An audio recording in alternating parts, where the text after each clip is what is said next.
परम सत्कार गुरु प्यारी सात संगत जी राधा स्वामी जी।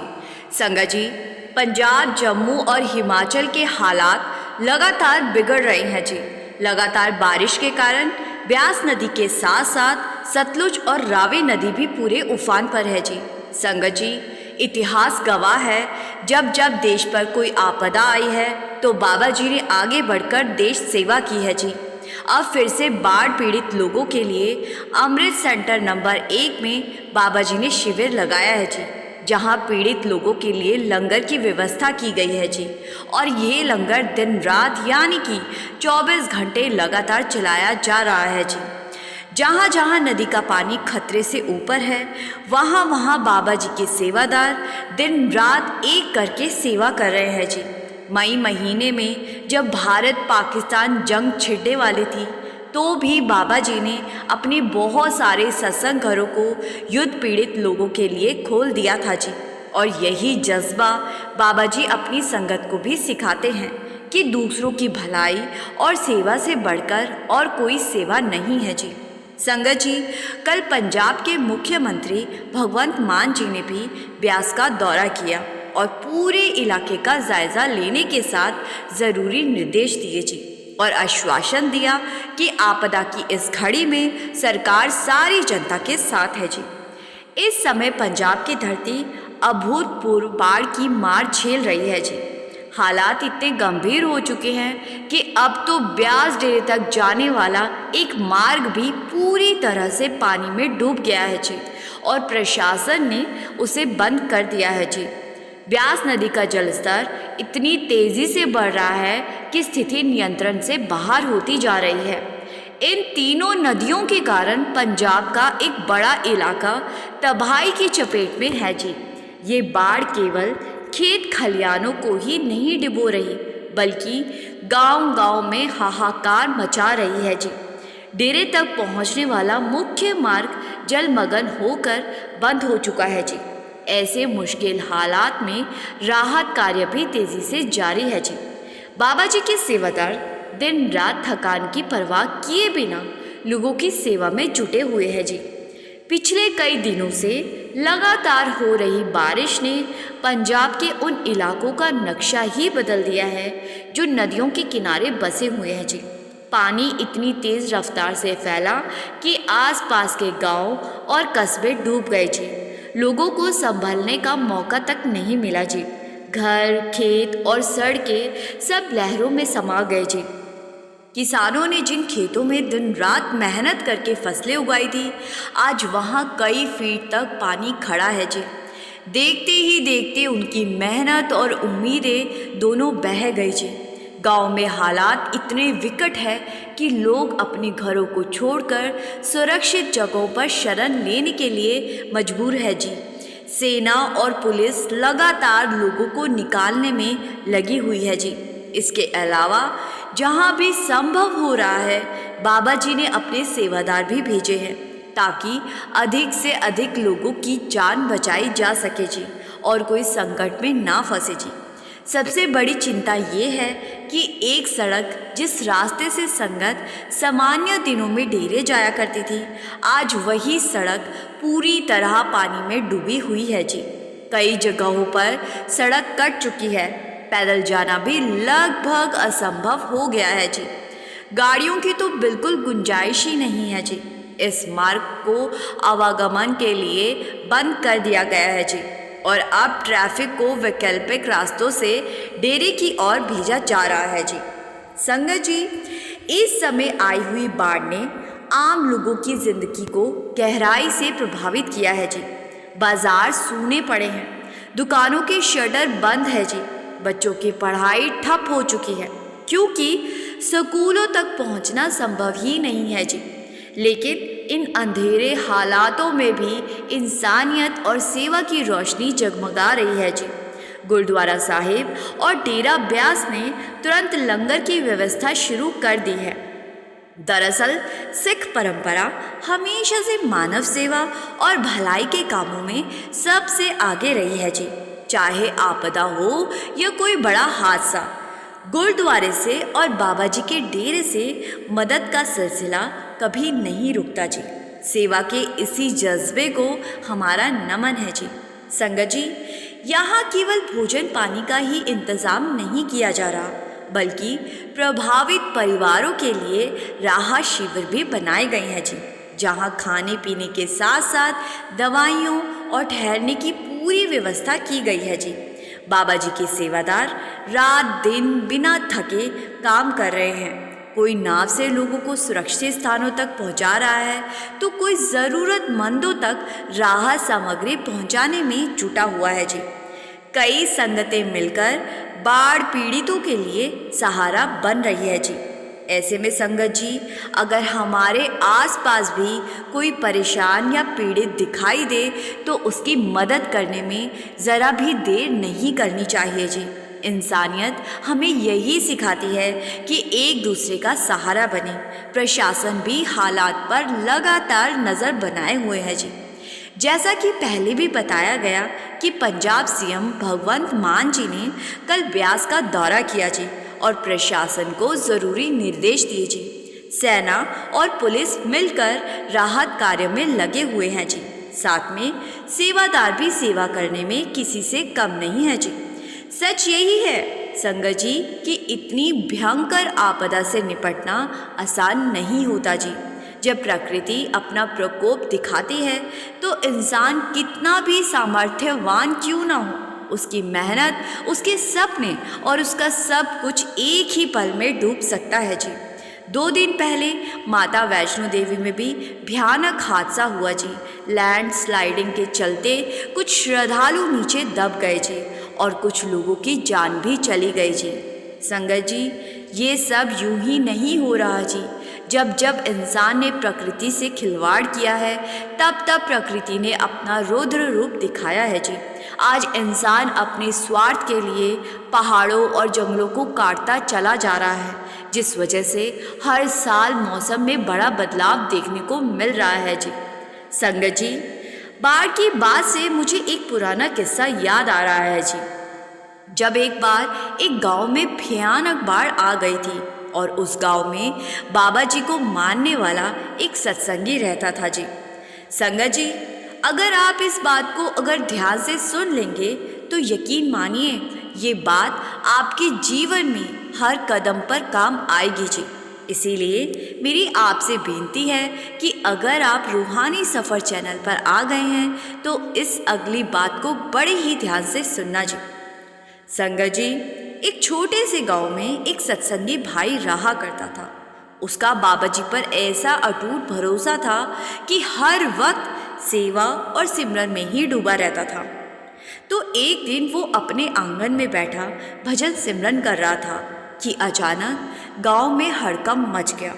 लोग ज़ोर ज़ोर से चिल्लाने लगे कि बांध टूट गया है और अब बाढ़ गांव में घुसने वाली है। गांव में अफरा तफरी का माहौल बन गया था जी। हर कोई अपना सामान समेटकर सुरक्षित जगह की ओर निकलने लगा जी। जाते जाते कई लोगों ने उस सत्संगी को भी पुकारा, भाई जल्दी चलो, जान बचाओ। लेकिन उसने किसी की बात पर ध्यान ही नहीं दिया। शांत भाव से बोला, तुम लोग जाओ, मेरे बाबा जी मेरे साथ है, वो मुझे कुछ नहीं होने देंगे। इतना कहकर वो फिर से अपने सिमरन में डूब गया जी। धीरे धीरे पानी गांव में भरने लगा जी। हालात बिगड़ते देख पुलिस और कुछ गांव वाले नाव लेकर पहुंचे जी, ताकि अगर वहां कोई इंसान फंसा है तो उसे बचाया जा सके।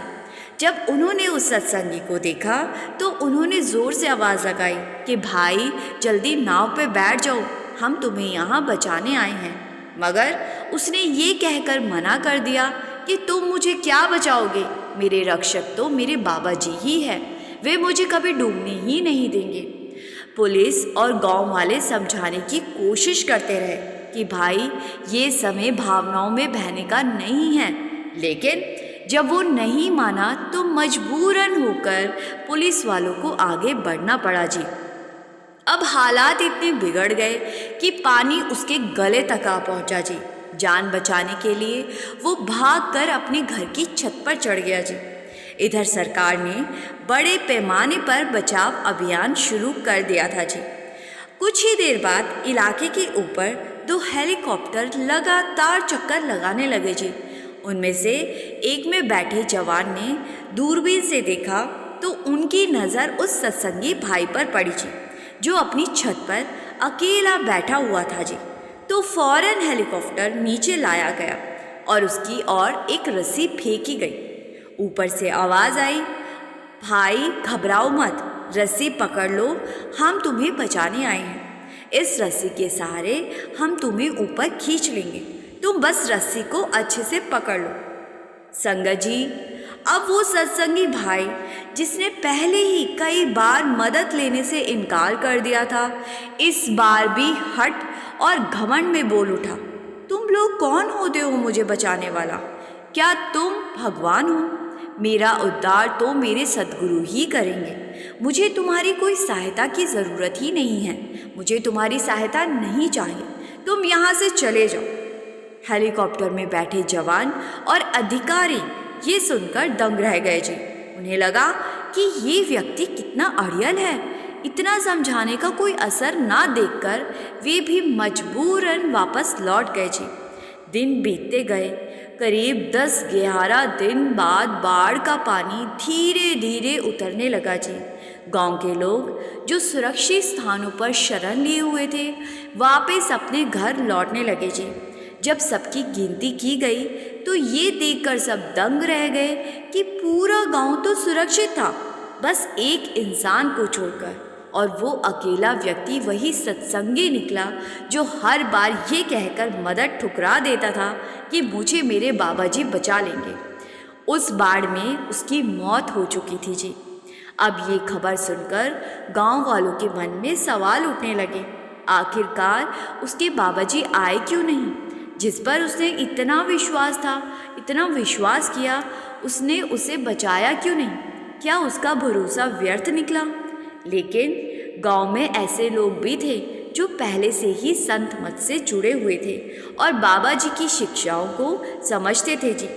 वे ये जानकर हैरान नहीं हुए, बल्कि हल्की मुस्कान के साथ शांत खड़े रहे जी। जब अन्य गांव वालों ने उनसे पूछा, तुम मुस्कुरा क्यों रहे हो? क्या तुम्हारा बाबा इतना भी सामर्थ्य नहीं है कि अपने ही भक्त की रक्षा कर सके? उसको तो तुम्हारे बाबे पर पूरा विश्वास था, फिर भी तुम्हारा बाबा उसको बचाने नहीं आया। तब वे संत मत से जुड़े लोग गंभीर स्वर में बोले, तुम्हें ऐसा लगता है कि बाबा जी उसके पास आए ही नहीं, पर सच्चाई ये है कि बाबा जी 3 बार उसकी मदद के लिए पहुँचे थे, पर अफसोस वो भाई उन्हें पहचान ही नहीं पाया और बार बार बाबा जी को मना करता रहा। इसीलिए आखिर में वो पानी में डूब गया। फिर उन्होंने उन सब गांव वालों को विस्तार से समझाया। सबसे पहले जब गांव वाले उसे आवाज़ देकर बाहर ले जाने आए थे, तब बाबा जी उन्हीं के रूप में उसके पास पहुँचे थे, लेकिन उसने उनकी बात को ठुकरा दिया। अब दूसरी बार बाबा जी पुलिस और गांव वालों के रूप में नाव लेकर इस भाई के पास पहुंचे थे, लेकिन फिर भी ये भाई पहचान न सका और उनके साथ जाने से मना कर दिया। और आखिरी बार जब पानी सिर से ऊपर चला गया, तब बाबा जी हेलीकॉप्टर के रूप में उसकी सहायता के लिए आए, परंतु उस भाई ने इस बार भी सहायता लेने से इनकार कर दिया। संगत जी, अब आप ही विचार कीजिए, इस पूरी घटना में सद्गुरु की क्या गलती थी? सद्गुरु ने तो हर बार उसे बचाने का मार्ग खोल दिया था, मगर जब इंसान खुद ही कदम बढ़ाने को तैयार ही ना हो, तो भला सद्गुरु क्या कर सकते हैं?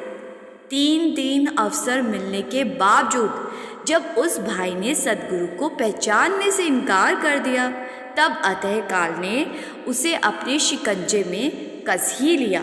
ये सुनकर गांव वालों की आंखें खुल गई जी।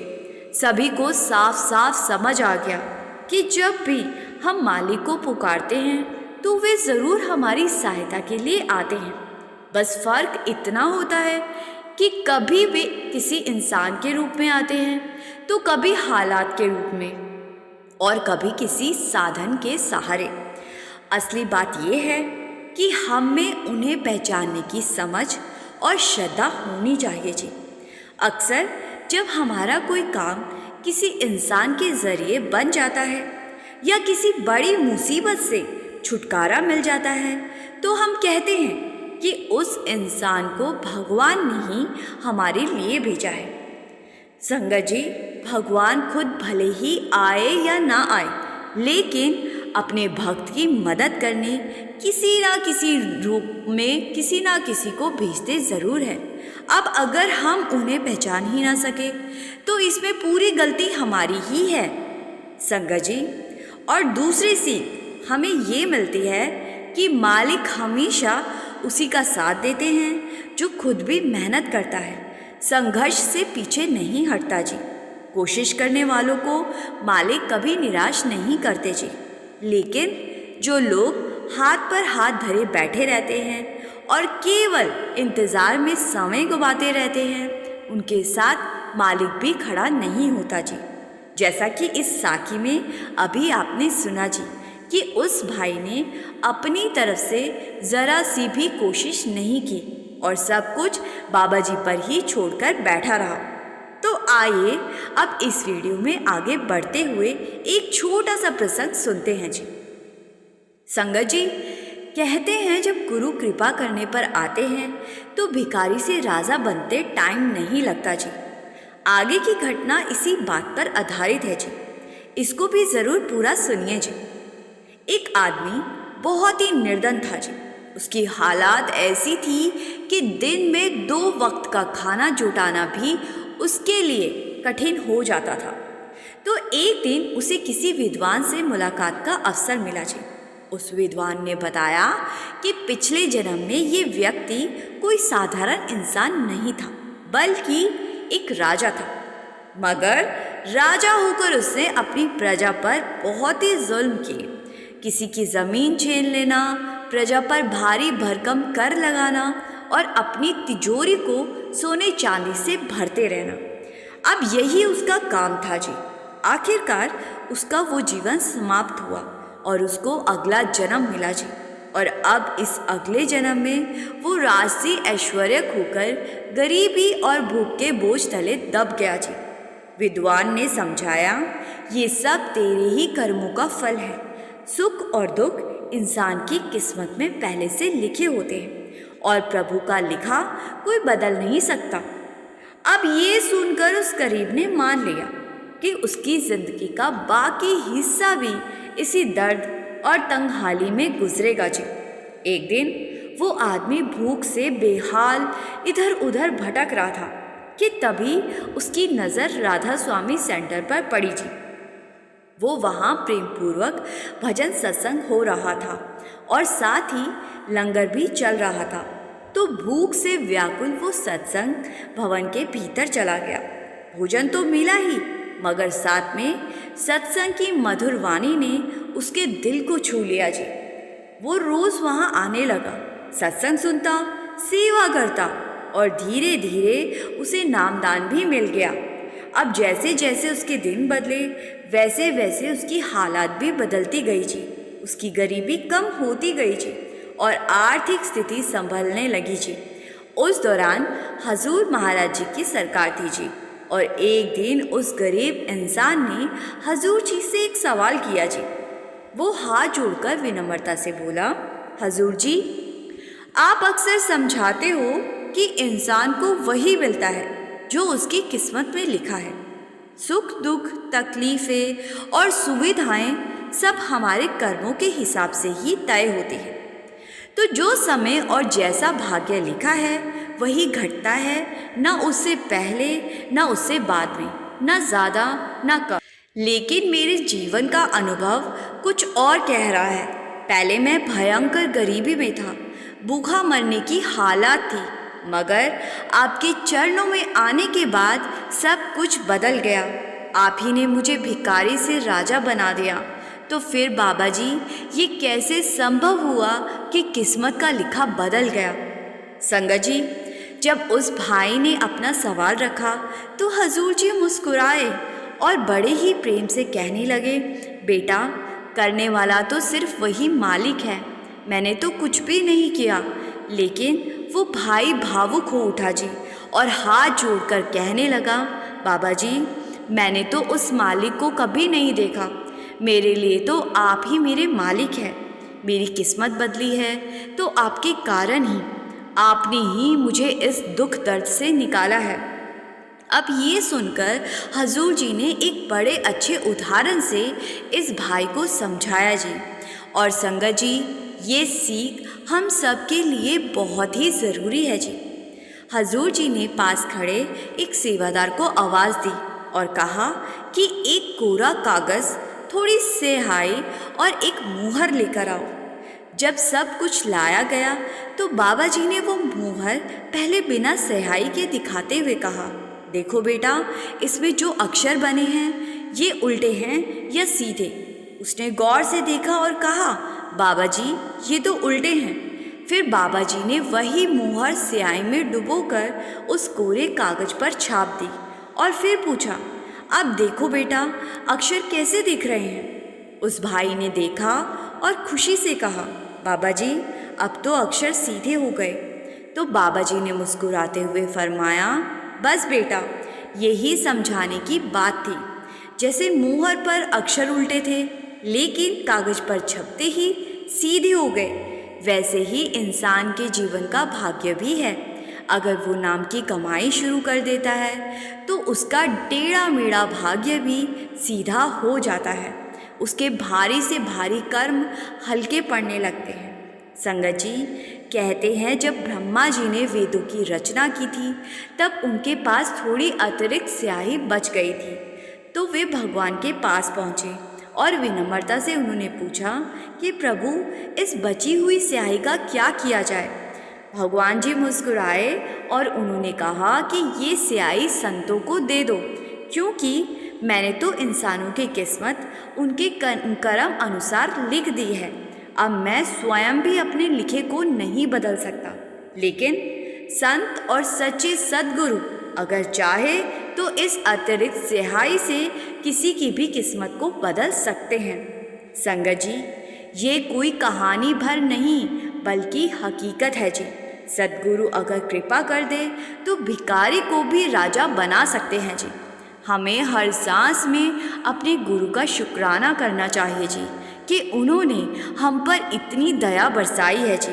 और जब सद्गुरु सत्संग में बैठकर प्रेम से वचन फरमाते हैं, सवाल जवाब करते हैं, तो संगत का विश्वास और भी मजबूत हो जाता है जी। और यकीन मानिए, सद्गुरु कभी अपने बच्चों की लाज नहीं तोड़ते जी। जो प्रेम और भरोसा उनके चरणों में रखते हैं, सद्गुरु उस विश्वास को अवश्य निभाते हैं जी। कोई भी बड़ी से बड़ी मुसीबत उनके शरणागत को डिगा नहीं सकती जी। विश्वास करके तो देखिए, विश्वास में ऐसी ताकत है कि वो पूरी कायनात को बदल सकता है जी। संगत जी, इसी के साथ आज का ये वीडियो यहीं समाप्त करते हैं जी। संगत जी से मेरी हाथ जोड़कर बेनती है कि कमेंट में एक प्रेम भरा राधा स्वामी ज़रूर लिखें जी। और आप चाहे तो बड़ी खुशी के साथ इस चैनल को सब्सक्राइब भी कर सकते हैं जी। अब अगले 2 दिन हैदराबाद में भंडारा है जी, और हम आपके साथ हजूर जी का सत्संग और सवाल जवाब भी शेयर करेंगे जी। इस भंडारे पर बाबा जी नहीं होंगे जी।